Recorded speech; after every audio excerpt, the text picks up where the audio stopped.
Welcome to a new episode of Meditando.com. Today I have the pleasure of talking and meditating with a yogi and Kundalini Yoga lead teacher, trainer in level 1 and level 2. He started in 1973 in San Rafael, California, where he used the techniques of Kundalini Yoga in the Ashram's drugs rehabilitation program. He has trained hundreds of Kundalini Yoga teachers across the United States. He is the originator and the author of Gong Yoga, the first book and course on using the Gong with the practices of yoga and meditation. He is also a lifelong astrologer who discovered the spiritual potency of using astrology to guide people in finding their dharma and life purpose. Welcome to the show, Mehtab Benton. Sadhna, thank you very much. Thank you to you for being here. Really appreciate it. We always like to start the interviews asking a simple question. How did yoga appear in your life? I would like to take you back in 1973. Yeah, so 50 years ago, I was very interested in the evolution of consciousness. I was in a university studying psychology, and I wanted to learn more about the nature of the mind and how the mind works. I wanted to learn to meditate.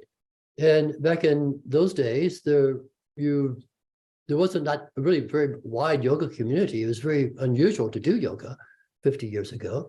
And I heard that near me, there was a place called a Kundalini Yoga ashram. I had no idea what Kundalini was, but I knew I wanted to study yoga with teachers.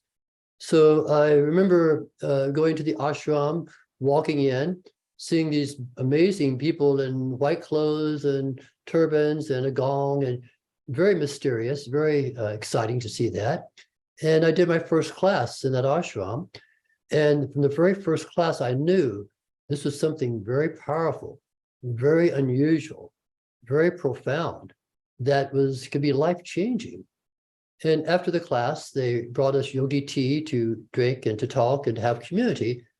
And then it was my understanding at that time that this yoga is not just about doing exercises, but it's actually about experiencing a lifestyle, to live like a yogi, to eat like a yogi, to live together and to practice yoga. And that was a very big moment for me to realize that yoga could not just be something you did every week or once a day or whatever, but something you lived from day to day all your life. Yeah. Nice. Any particular transformation in yourself in this lifestyle that you remember the most? This before and after start practicing, in this case, Kundalini Yoga? I think that what was profound or strong for me is that after I started doing the yoga, I realized that I had to look at everything I was doing in my life. Like, what kind of food was I eating? How did I spend my time? How did I spend my mornings? Did I get up and do yoga or not? So I think the transformation for me was that life could be very different very quickly. It doesn't have to take a long time to create significant change. And so it was really, I was surprised, but also excited about the pace of evolution in consciousness. As I did more of the yoga, more things became more clear to me. And I realized this was such a powerful yoga, unlike any other thing I've done before, that I wanted to learn how to share this and how to teach it. And that set me on my journey to go and to live, as you said, in the ashram in San Rafael, California, where teacher training was residential. You would live in the ashram for 6 weeks, for 40 days. And every day you would be in a teacher training program, and you would learn what it was to be a yogi, to be in a community. And I think that was the most profound thing for me, was to realize that this was a journey that you could take by yourself, but you could also take the journey with other people around you. Yeah, now we're talking about the Sanghas, no? This community concept that we have in Kundalini more than... So strong. And the other thing about Kundalini Yoga is it builds community so quickly that when you're sitting in a room, chanting with other people, going and having a deep meditation experience, there's a connection in that group energy, the group aura. that is very significant. And that was what something else that I noticed that was so different, to go from this individual consciousness to a group consciousness. And how did Gong appear in your life? Was during that experience in San Rafael in the ashram, the Gong? Yeah, I think when I went to my first class, they played the gong a little bit, you know, and I thought, what was this? I didn't quite understand it, but I knew it was very profound, very strong. And then when we went to the ashram, we started using the gong for people who were coming off drug addictions. Our ashram was set up so that when people were in between having detoxification from, say, like cocaine or heroin, they would come and live in the ashram for a few weeks to continue to detoxify. And when they would come, they would have the diet they ate, and then the gong would be played to strengthen the nervous system. And at that point, I realized that the gong and the yoga were together. There was no reason to separate the two. And over the many years, I began to explore more and more about the power of the gong with the practice of yoga. And it really wasn't until the late 1990s that I began to understand how the gong was changing everybody's life who heard it, just like the yoga did. And my wife and I, we opened a yoga center in Austin, Texas in 1998. And we started playing the gong and teaching yoga there. And when people would come, they would hear the gong and say, I want to do that. I want to do the yoga that has that gong sound. And so in a way, it was a way to get people introduced to the practice of yoga. And from there, we had 5 yoga centers come about from our teacher training programs, the gong. They all worked together to create an amazing community where we were living. Yes, and could you share, I commented during the introduction, you are the author and originator of this concept of Gong Yoga, and you have trained many, many, many people around the world on Gong Yoga. Could you share the story? You know? How did you end up to originating? Yeah, I was interested in the gong because there wasn't much written about it. There was really not much courses about it. Most of the time, people were self-taught. They just started playing the gong somehow just to get good sound, or maybe not good sound, but they were trying.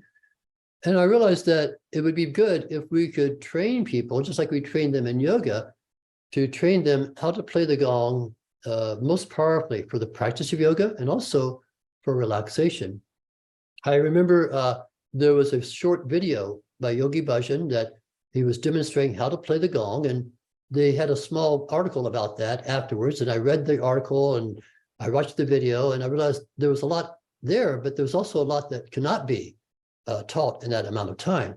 So I began to explore different ways to teach how to use the techniques, how to play, began using it with other environments to see how the healing could happen. And mostly just began to introduce it at the end of every yoga class. I would start to play the gong. And over time, people said, we would like to learn to play too. And so I began training. And then I think my first country to go to was Sweden. People in Sweden and Denmark and in Norway, they're very passionate about the gong. So I taught all through Scandinavia. I went to England, of course, and then Iceland, and then to Spain, to Alicante and Mallorca, and then to Mexico City, and to Santiago, and to Chile, and Costa Rica. And everywhere I went, people said, we love the gong. The gong was the universal language, just like Kundalini Yoga is that universal experience. The gong was universal. When people heard it, no matter what country they're in, they changed. And so for me, it felt like both the yoga and the gong was a way to build a global consciousness together. Yes, I would like to think about this as a sounds healing, no? It's also the term,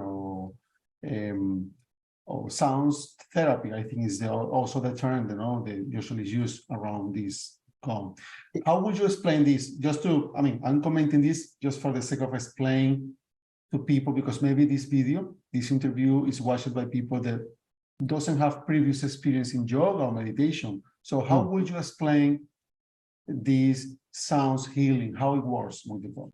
Yeah, very excellent. When we practice yoga, we're trying to work with energy. We're trying to work with that life force, that vitality that keeps us alive, that causes us to take the next breath, to be healthy. And the yogis call that energy, they call it prana.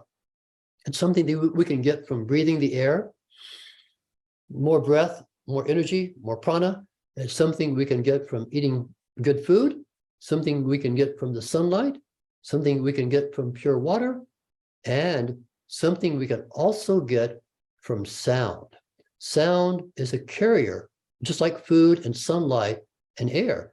Sound is also a carrier of energy, of prana, of vibrations. And so when you're playing the gong, or you're playing music in a very sacred or elevating way, then that sound you're creating also has energy, has prana that people can receive. And in yoga, we say all healing is based upon the utilization, the use of prana, of vital life force. So the more that we can take in, the more prana, the more vital life force and energy we can bring into our lives through yoga, through breath, through food, and through sound, the healthier we can become. So the gong, in some ways, is one of the most efficient carriers or producers of this energy we call prana and of sound. And the way I also explain it is that it's very important for those who are playing the gong to have that energy that they can also transmit.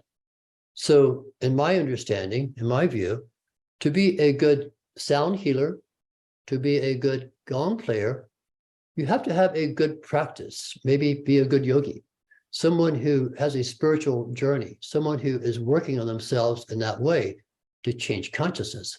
Because if you do, how you play the gong and how it's received will be very powerful in that way. So sound and healing, sound, gong, prana, these are all tied together in this way. And I've seen people have some really amazing advances, some amazing experiences, healing experiences when the gong is played. You hear many stories sometimes about how pain disappears sometimes that they may have had for a long time, or they have a very strong emotional release and they remember things that need to be cleared out, or they just simply are able to relax so deeply that their nervous systems recover. And I think that's one of the things about the gong that is so powerful is that it's one of the most efficient ways, or maybe one of the few ways, we can quickly reset our nervous system. For example, when you're under stress, when you have too much going on, and your nervous system is just running, racing, going, they say that's the sympathetic nervous system, the one that puts us into action to get things done, to run away or to fight or to change. And so many of us in this world have that nervous system going very high. We're always under stress. We're always trying to get something done. We're moving fast. And we don't know sometimes how to turn that off. Now, what the gong does, by using the sound of it, you can turn that sympathetic nervous system from high, you can turn it off and awaken what we call the parasympathetic nervous system of relaxation. And you can go back and forth between activity and relaxing. Kundalini Yoga is the same way. You know, sometimes we do a really hard exercise in Kundalini Yoga, and then we relax. And that's important to go back and forth between intensity and activity and relaxation and receptivity. So the gong can do that. How? By sometimes playing louder, which kind of turns the nervous system on high. It's like, oh, loud sound, and then you play softly and you relax and you go back and forth between louder sound, softer sound. And the nervous system goes back and forth. And eventually the nervous system is trained or learns how to turn on and how to turn off the nervous system. So that's one way it does work, I think. Yeah. Great, thank you. Actually, you answered already my next question that was basically that, no, how this affects the body, the mind. It was perfectly explained before. Okay. And the other thing too is that it takes the mind and it holds it steady. You know, when we're trying to meditate sometime, the mind gets very busy. It's thinking many thoughts, and it's talking to us a lot, and we're distracted, and we're listening to other sounds, or we're thinking about other things. But with the gong, the sound is so strong, so unusual, and so powerful, it locks you there. It's like you can go nowhere else but be in that sound. There's no place else to go. There's nothing else to think. You're just locked in that space of the sonic energy of the gong. And so for many people, it can be the first time they've ever experienced what we would call a meditative mind. I tell people that the gong can produce almost automatic or spontaneous meditation. And all you have to do is just listen, relax, and listen, and you receive. And that's, I think, it's a very good introduction to people who may not know how to meditate, people who may have a hard time to relax. All you have to do is to receive the sound. And other sound healing is wonderful too, the bowls and tuning forks and everything we use, because sound is very powerful. But for me, the gong is the most powerful. It's one of the only instruments that I know that can reset the nervous system the way it does. Yeah. Yes, actually, my takeaway here is really critical and important, the person that is playing with this instrument, the status, even the intention. No, what would you say about this? How important is the person playing the gong? More beyond the instrument per se, right? Yes, absolutely, absolutely. Well, it's almost like how important is the teacher who teaches you. Now, the teacher is just giving you the teachings. The teacher gives you what you need to understand about yoga. So but to do that, they also have to have a good practice. If they have not had the good yoga practice, they can set and tell you instructions. They can be an instructor, but a teacher has to have the experience of what they're teaching. So that's why we say when you're teaching Kundalini Yoga, you have to have a good daily practice to do that. Now, it's the same way with the gong. If you don't have a practice or a connection with this energy, you're going to play it like a performer. You're going to play it like a musician, like you're trying to entertain someone. You're trying to perform for someone. You're trying to give them something. Like I'm going to play really well, and I'm going to play like this. Like musicians do on stage sometimes. So we do not want the ego of the performer when you're playing the gong. The ego has to go away. Why? Because if the ego is involved, you're going to play the gong to impress. You're going to play the gong to create some appreciation for you as a player, and it gets in the way of the other person's experience. So it's like you have to be very neutral. You cannot have an agenda or a wanting to do something to someone. You just allow it to happen. And that comes from just like teaching Kundalini Yoga, Om Namo Gurudev Namo, you set your ego to the side and just let it come through you. It's a channeling. And I tell people that I don't play the gong plays me. Because when you're in that space of neutrality and releasing the ego, the gong will be played like it needs to be played, rather than you trying to determine or to decide how to play it. The gong will decide for you. And over time, the gong will teach you how to play it. And playing the gong is completely intuitive. It's all about intuition and being in the moment. It's not about having a plan. It's not about trying to produce something. It's about being present to allow what to happen and need to happen in the moment that you're playing. And so having a good intuition, very important for a gong player. And having a lack of ego, very important for a gong player. And fortunately, you can get that by a yoga practice. And I taught myself, there were no gong teachers was not people teaching you how to play the gong. You would just pick up the mallet and start to play, and eventually you'd get better, we hope. But what I discovered was over the years, and it took years. I mean, I've been playing the gong for over 25 years or so. And for the first few years, I didn't understand this, and I was not playing that well. And then I said, I need a teacher, but there's no one around to teach me. So I'm going to listen to the gong really strongly. I'm going to listen to the gong and let the gong start to teach me and play it like the gong wants to be played. And from that moment, you start to learn very quickly, and learning to play the gong becomes easy. And all of a sudden you realize that the gong is teaching you all the time. So when they say, who taught you to play the gong? I say, well, this taught me to play the gong. The gong taught me to play the gong. And this is true for most people once you get the techniques down. So this is important. You do have to know how to do things like, how do you hold a mallet properly? How do you hold a gong mallet? How do you stand or sit next to it? How do you strike up or down or soft or hard or slow or fast? There's techniques that you do have to learn, like any instrument. You have to know techniques, like techniques in yoga. But once you have the techniques, then it comes from the gong itself, from the intuition that you have around the energy you're trying to work with. So that's what I do primarily. I teach people techniques, how to set things up, how to allow it to happen, and then emphasize that if you want to be a good gong player, you really must have a daily practice. You must have a sadhana. Otherwise, it will not come through you like it needs to come through. Yeah. So would you say yoga is a precondition to become a gong player? For example, a person that is watching this video and is really interested and want to start learning, how to play the gong, that person needs to practice yoga first? Or? That's a very good question. And thank you for asking that, because my background is yoga, and that's what I know. And so that's where I come from. I come from that background because I know it's working with energy. Many other ways work with energy. Many other ways work with healing.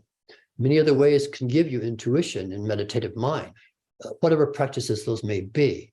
But I do think it does need to have the ability to create a neutral mind, an ability to have an intuitive relationship to yourself and to the environment around you.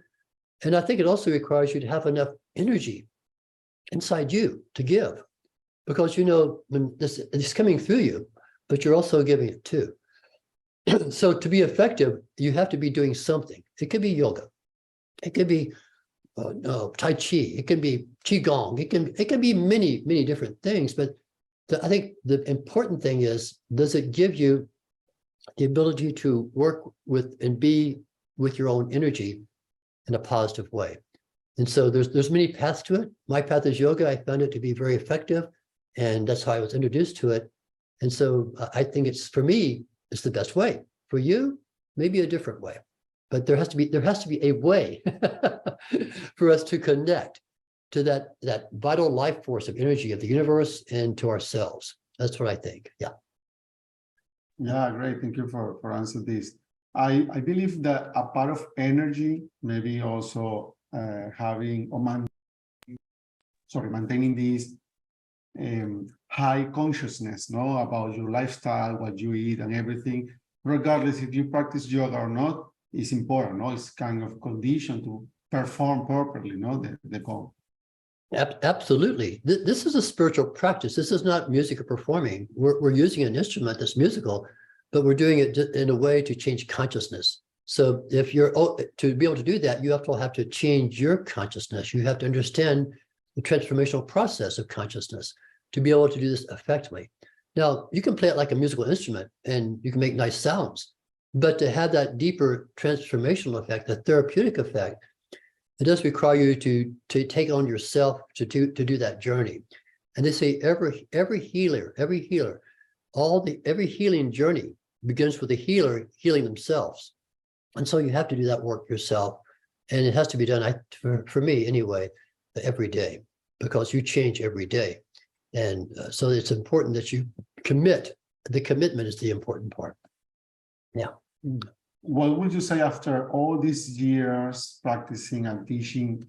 I guess there are some misconceptions or myths around the gong, misunderstanding around the gong. What would you say are the more typical, basically misconceptions or misunderstanding around the gong as an instrument? Well, I think some of the ones that I've experienced as a teacher is that people will start to say things about the gong that's, I don't know why they say it, or maybe someone else said it first, and they start to kind of repeat it over and over again, so it becomes misinformation. For example, one thing that is very misunderstood about the gong in terms of playing it, some people will tell you, oh, you should never strike the center of the gong. And so consequently, what people do, they play up here, out here, but they never play the middle, the center, which is very, very powerful, very heart-centered. What is really meant to be said is you do not hit the center straight hard in like a hammer, because that crashes it, but you can certainly play the mallet inside that area if you play correctly. So some people will never use that part of the gong because they were told never play the center or the middle. And it's just mostly a misunderstanding, I think, in translation. When Yogi Bhajan was talking about it, the way he said it, people misinterpreted, because the center is a very powerful place to get sound. So that's a common misconception that, that people just don't understand. The other thing that I think is a misconception, or not maybe clear to people, is that sometimes people will get a gong and they say, no one else can play this gong but me. This is my gong. No one else may play it because I do not want your energy on my gong. This is a fallacy. This is a misunderstanding, because the gong itself is is probably, in my experience, the strongest way to clear energy. It clears the energy of a room, clears the energy of people, and it also clears itself. So when the gong is being played, the clearing is done in the playing of the gong. The sound of the gong clears the gong. You don't need to burn incense or smudge. You don't need to put oil on the gong. You don't need to be the only person who plays the gong. The energy is so pure in that gong. It's so strong.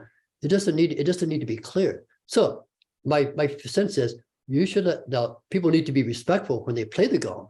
But if people are respectful, they know how to play the gong, well, let them play your gong. Let them play all the gongs. When I do trainings, I'm doing a training tomorrow. I will bring all my gongs to a room. I'll let people play them, and it's fine. It doesn't hurt the gongs. So I think that's another misconception, that somehow you should not let anyone else play your gong. And let me be very clear. You do not own that gong. You only have it for a while. The gongs are made to outlast you. A gong like this will probably last 200, 300, 400, 500 years. What's it going to happen when you're gone? Someone else will play it, and they will play it for lifetimes, perhaps after that. So if you have a gong, you should say, I'm not the owner of the gong. I'm only taking care of it in this lifetime for me, and someone else will play it later. So that's how I feel about how we connect to that gong. That's my one misunderstanding. One more thing. Sometimes people think, well, it's dangerous because that sound is so loud and so big that it can hurt, it can damage your hearing. That's not so. Now, if you play these gongs very loud and very bad, like you don't know what you're doing and you're just hitting really hard like a hammer, that's not good. It's not going to be good for you. It's not good for the nervous system. But it's not going to hurt your hearing. You won't damage your hearing. And here's why. When you play the gong without amplification, you're just playing it, striking it, playing it. The decibel level, the level of sound that comes out of that gong, somewhere is around 95 decibels, 93, 95. Maybe when you play really loud, it gets to be 98. Sometimes I've seen a few people get it to 103 for just a short time, playing really, really hard. At that level, there's no damage to the hearing unless you would play like that for almost 45 minutes at that level, which is impossible to do as a human being. A human being cannot play that hard for that long. So there will be no damage to the hearing. Now, it could be upsetting to the nervous system if you're playing really loud and not too well. So it does take a skill, and it takes practice to learn how to play the gong loudly, safely, and beneficially. But you almost have to figure out how to play it a little louder and a little softer, because it's that back and forth that resets the nervous system. But if you only know how to play really loud, really long, really badly, it's going to be not good at all. So I think the misunderstanding is that somehow the gong can be harmful to your hearing, not to your, you can't damage it unless if you're wearing hearing aids in the ears, if you're wearing hearing aids, then you might want to turn them off or take them out because it will amplify the sound more. That could be a possibility. But other than that, there's no damage that can come from the sound unless you've had trauma. If you've had big trauma around loud sounds, like, oh, I was in a war zone, I heard loud sounds, and every time I hear a loud sound, it makes me very anxious. That could happen. But here's my story about that. I was playing the gong in England one year, playing very loudly. I don't know why, but for some reason, I felt like I should play very strong. I was playing very loudly. And it got very loud. And I thought, oh, this is a very loud sound I'm making. I hope it's going to be okay for people. But I felt like I needed to. The gong was saying, play louder, play louder. Okay, okay. At the end of the gong playing, a man came up to me and said, you know, I want to tell you something. I was in Afghanistan. I was in the war, and the bombs were going off, and the machine guns were firing, and the loud noise. And ever since I've been back from the war, every time I hear a loud noise like in the street, I get very nervous, very anxious. You know, I have a trauma. But he said, but however, when I was in this room, when you were playing the gong that loudly, it felt okay. It felt safe. I let go. I allowed that sound to be as loud as it wanted to be and not react to it. And he said, I think now I know I'm okay around the trauma, around loud sounds. Now, that might not happen to everyone, but for him, it was a healing experience around the loud sound of the gong. When some people say, well, you know, it's going to be bad for you. For him, it was very healing for him in that way. Yeah. Beautiful. Thank you for sharing that, let's say, sounds healing experience. No, it was really, really amazing. I'm wondering, now that we agree the gong is an instrument, how about children playing gong? Because usually we don't see, well, I don't see at least too often, no, children playing the gong. Do you teach children as well? Is a good idea or not exposing children to this instrument? What do you think about it? Okay, good, very good question. I have taught someone very young. I mean, she was about, I think, 9 or 10 years old, only once or twice, because most of the time parents don't think about having their children, and children play a little differently. She played very well, actually. So what I tell people to do is to get some small gongs, you know, small size gongs that they can't really hurt by playing it badly. But and maybe have a group if you have a group of children, give each person their small gong and say, we're going to play together. We're going to make sounds and let them have fun with the gong. Just let them play, like the fun. And that works pretty well because they like to express themselves, and it gives them joy, and they have a group consciousness because they're all playing together, and that's a lot of fun. So there are some people who do children's gong training, but they mostly work with the smaller like Chinese gongs. They're not too expensive, and they give each child a gong in a circle and they play. Now, the other thing around children and playing the gong for healing, this is another conversation. But if for example, I know that children who are autistic, if that's, you know, autistic, they're having difficulty even with sounds. Music therapists have found that if you allow children who have sensitivity to sound, like an autistic child, by letting them play the gong themselves, well, they get to control the sound and get to interact with that sound and make it louder and softer. It can be very healing for them around sound because they are in control. I don't necessarily think that children should come. They can if they're with their parent. I think when you're having, if you're trying to play the gong for children, and mostly you're playing for children, my advice is to have them set up and have their eyes open and have them watch you play. Why? Because children have a very rich imagination, and sometimes some children can become maybe disassociated from the body if they have their eyes closed lying down, and they may just go on a little journey.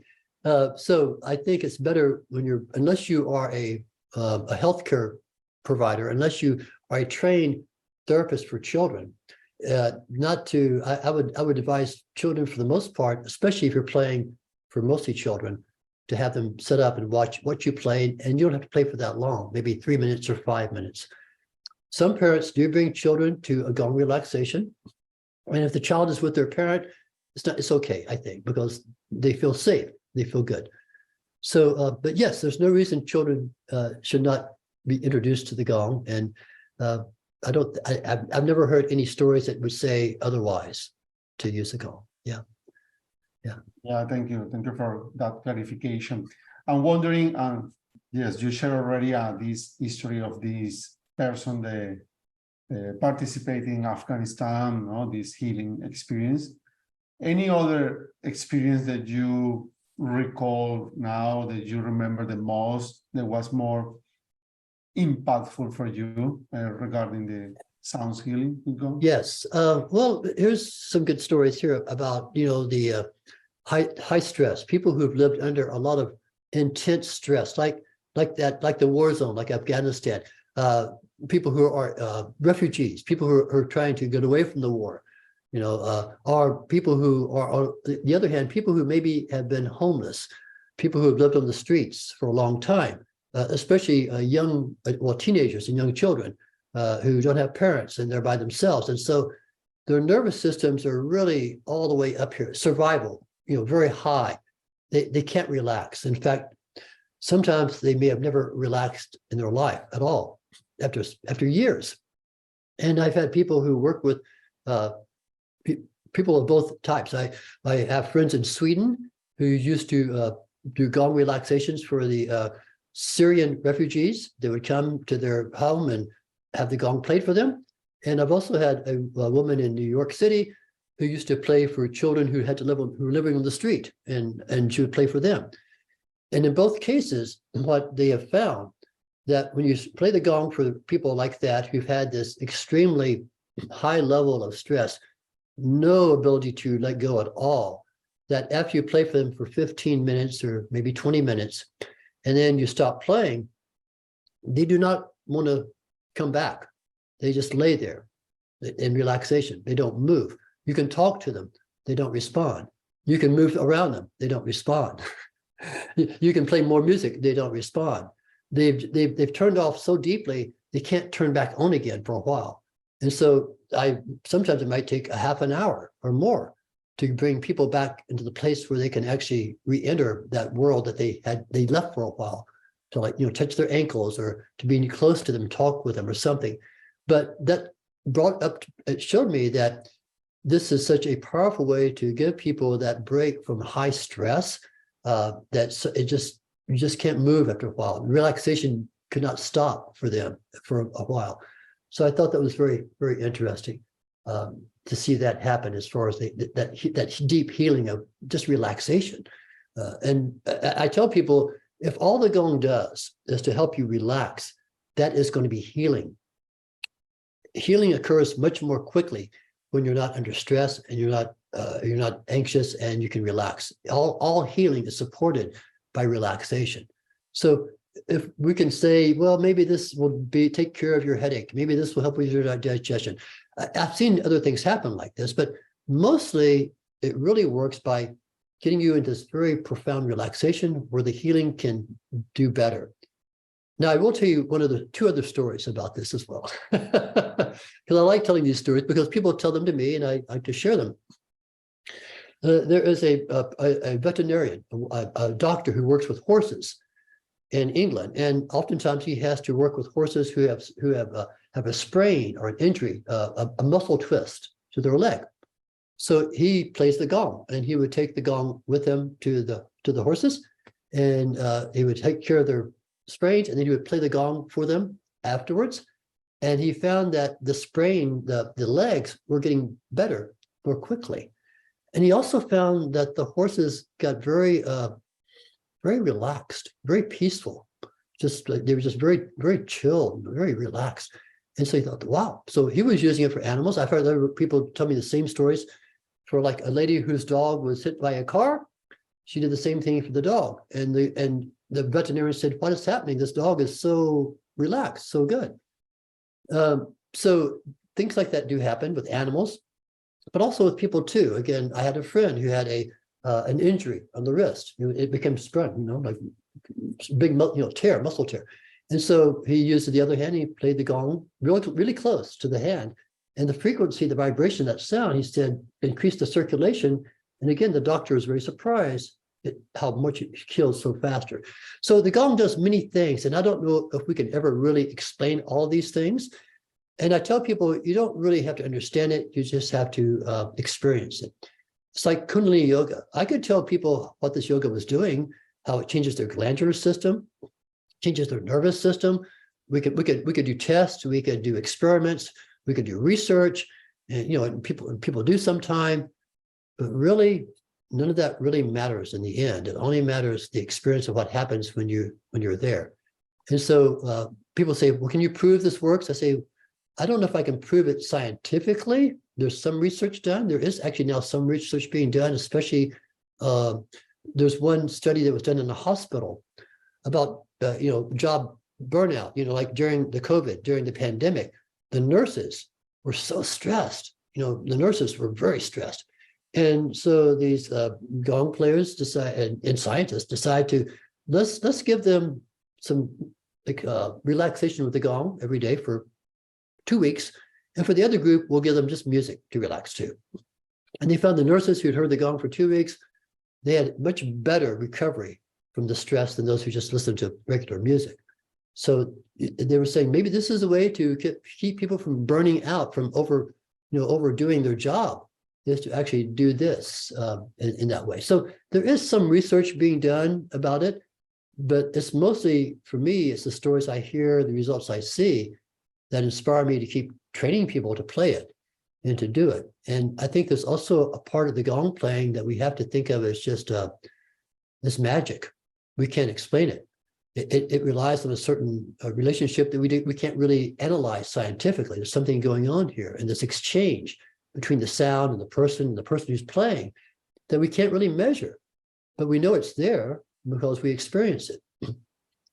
So there could be research done. I think people would like research because then they can prove to other people, like, well, we should play the gong in your work, your corporate environment, because we know it relaxes people. But I think there's still work to be done in that area if people are interested about to measure the success of the gong. Thank you for sharing all these stories. Definitely, there is still a big room, for investigation, and it's great to see as you, many other people is let's say, spreading, this experience around the world. I believe that more people will, change their life, experimenting this real deep, profound relaxation that is not so easy, especially nowadays, to get this level of relaxation.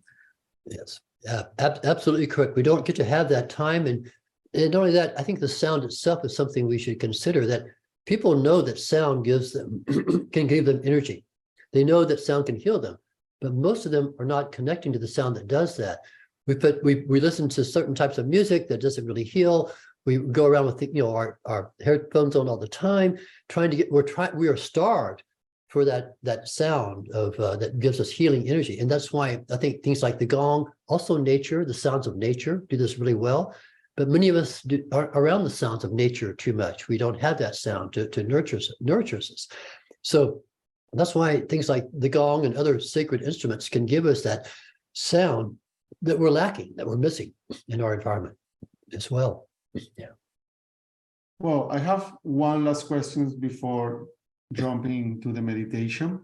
Mehtab, the question is, if you have one wish, only one single wish for you and the rest of the humans, basically whatever you wish will affect you as well with the rest of the humanity. What would you wish for? That's a beautiful question. Wow. I was thinking something like that just a few days ago. And I think what came up for me is that I think everyone needs to give themselves the gift of self-love. You cannot give love to others until you love yourself. So my wish for everyone is to simply love yourself, truly love yourself. And from that, everything else will come out. Yeah. Yeah. Thank you. Beautiful answer. Well, now the microphone is all yours now to share and to guide this meditation. Thank you so much for this time. I really enjoy. I think interesting topics around the Gong Yoga. Thank you so much again for this time and for this opportunity. Satnam. Thank you, Satnam. Yeah, thank you very much for the opportunity to connect this vast global community that we're all a part of.